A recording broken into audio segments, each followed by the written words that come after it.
This is literally everything you need to know about Monday.com forms in less than 10 minutes. By the way, if you'd like us to help you set up Monday.com for your business, check out the link in the description below. Anyway, as you can see here, I'm inside of Monday.com. Now, I have an example board here. This is a very rudimentary board. And in today's video, we are going to be exploring everything there is to know about forms. So first and foremost, in order to create a form, you need to go to the plus button in the top left-hand corner here and go ahead and select the form option. This view is essentially a different view to your main table view. If you can't see it, just go to more views and just search for the form. So you can do so by searching form and you will see it here. Now, once you've created your form, you will be presented with this screen here. This is where we can go ahead and set up, customize, change our form to your heart's content. On the left-hand side, you will firstly notice we have the different data points that are mapping or associated with our main table. So if you add a data point to your main table, it will then be present or visible on the form for you to then add to your form and customize as you so wish. If you would like to reposition the layout or the order in which these questions are asked on the form, you can go ahead and do so by dragging and dropping and repositioning accordingly. Okay. From here, you will then have on the center area, you have kind of the different options on the actual form itself. So we can add a welcome page if we want to. So as opposed to when you send the link of the form to someone that goes straight to the questions, it presents them with the welcome page. You can add this if you want. Again, you can just turn this or turn it off as you so wish. We then have the actual content of the form. So we can change the name of the form. So I'm going to leave it, or I'm going to change it to example form. As you can see here, we can add a logo, but I'll come on to some design aspects of the form in a moment. And then we can add a description for the form as well. And then we will see here, we have all of the different questions or data points or columns from our main table present on the form here. Now we can go ahead and click into any one of these questions, such as the name, for example, and we can go to question settings and we can select the pre-fill value. And I'll come on to what that means in a moment. And we can also hide the question, or we can set it as required. So if the question's hidden, it means that it will not be visible on the form at all. No one will be able to see this when you share the form. If you set it as required, it means that someone must enter in some information into this particular question or column or data point in order to submit the form. Now, you don't obviously have to have either of these ticked. You can just have a question on the form that's neither required nor hidden. So if they want to fill in the information, you can do. My recommendation is typically to make most of your questions, if not all of them, required, to make sure you capture all of the data points that you need. Otherwise, people just won't fill them in.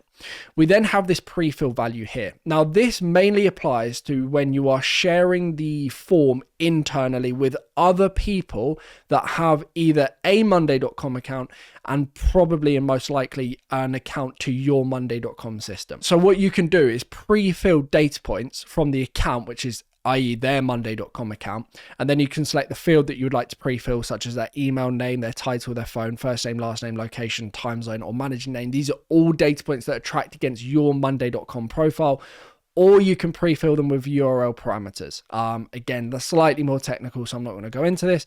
But if you do want this data point to be pre-filled, so when you're sharing the Monday.com form internally, it automatically populates, let's say, their email address as opposed to them having to enter in the email address associated with their Monday.com account, you can do if you would like to. So that's what that pre-fill value does. Feel free to test that out if you would like to. We then have this person column. Now, there are a few data points, such as the person column and also the connect boards column inside of Monday.com, that have limited functionality on forms. Okay. What this means is we would then need to restrict the form. By restricting the form, it essentially means that only people inside of your organization can use the form, because they can select a person or the person that they are when submitting the form. So there are certain data points that you may choose to not have. You can go ahead and just delete this if you want to. So you can go ahead and delete the person column question.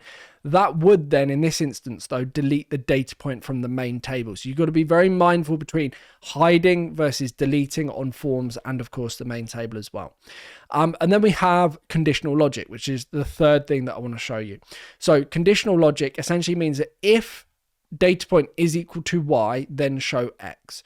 So in this instance, what we can do is we can say on the date column, we can add a conditional logic to say where status, and this is the status option, is equal to AA, then it will show the date column.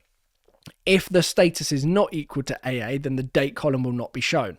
Now, you will also notice that conditional logic must work in order of the form. So you couldn't have, for instance, the date column above the status column because you'll get invalid order. Date relies on the answer of the status for its logic.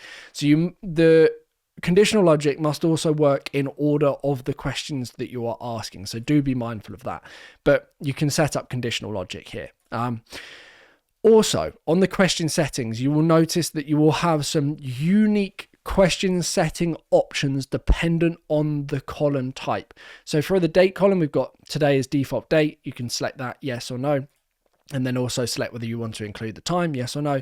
For the status, you might have question display, show options in a drop down or in a list or horizontally.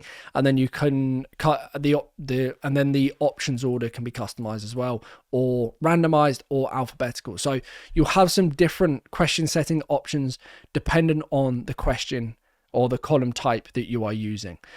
So if you go to the main table here, we could create some other data points such as the numbers, connect boards or files, for example, and you'll have some different options there. So that's pretty much everything there is to know about using the actual form itself. Obviously, you can make columns required, use the conditional logic, change the question settings, and then delete some questions if you don't want them on the form, but just be mindful that that will then update on the main table as well. We then have design. So you have some basic form design options within monday.com. I wouldn't say you can go crazy with this stuff, but you can select the format. So is it question by question, or is it just one long list of questions? Is the alignment to the left, center, or the right? Again, not a great deal of customization options here. We then have color themes. So you can select your primary color and then your text color if you want to. So our primary color could be in blue, or I don't know, we could go gray or green. And then your text color could be in gold, for example. I don't know. You can make this up as you would like. I probably wouldn't recommend following my design here. And then we have background, so we can go ahead and select either a color or an image. So you can upload an image for the background, or if you want to just have a color for the background, you can do. Again, it's entirely up to you. So you can have, I mean, that's absolutely hideous, but hopefully you get the idea, right? And then you can add a logo as well. So you can upload a logo to your form, so it will just sit at the top, just above the title here. That was also available to do here as well, so you go ahead and add the logo.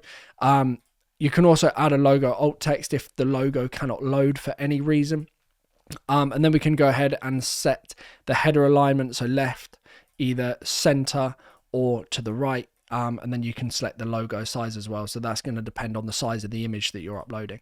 So those are the different design functions or options, shall we say, within monday.com forms.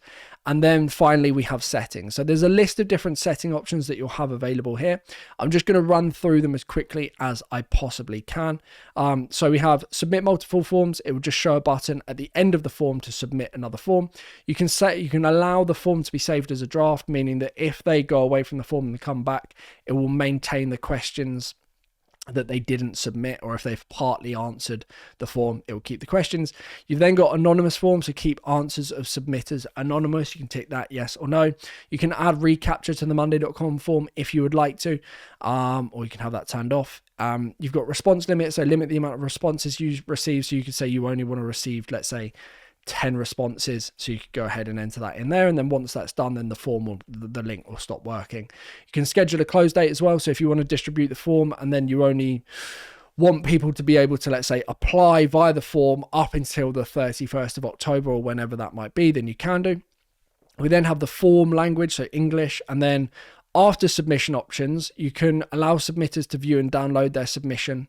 So any data points that they've submitted, they will then have access to. You can also allow response editing. So this is slightly separate in the sense that you would allow them to submit something. It will then generate a link for a form for them to be able to update those data points at a later date. Kind of a more advanced function on the forms functionality within monday.com, and fairly new as well. Not something I'm going to cover today, but it is quite cool. And then we've got redirect URL. So once they submit the form, do you want to take them to somewhere else, another page, let's say like a video, thank you for booking a meeting, example. You have form tags here, so add tags to your forms to make it easier to track or create campaigns. So you can add, like, I think these are essentially URL parameters, or You can add tags to be able to see what's going on. And then we have some board options. So include name, question in form. So you'll notice here we have if I go to my form, sorry, on the edit, we have this name question. You can choose to hide or show that if you want to. Include updates in section form. So if you want people to be able to write updates associated with the item, you can do via the form. Sync questions and column titles. I would typically leave this turned off. That essentially means that if you change the name of the title on the form, it will then also update the name of the column on the board. Typically, you wouldn't want to have that on. And then you would have allow creating items via form, add option in main board to create new items via form. You can have that turned on or off, and then you can select the group in which the submissions are added to. So you can see here we've got 2 group titles. If I change the name of the group, we can select which group the new submissions go into. So that's everything there is to know about settings for Monday.com forms as quickly as I possibly could run through. The response editing is quite an interesting one. I might do a separate video on that, but hopefully this gives you a good idea as to how to use forms inside of Monday.com. If you would like us to help you set up Monday.com for your business, check out the link in the description below. We would love to help. But thank you ever so much for taking the time to watch the video, and I will see you soon. Goodbye.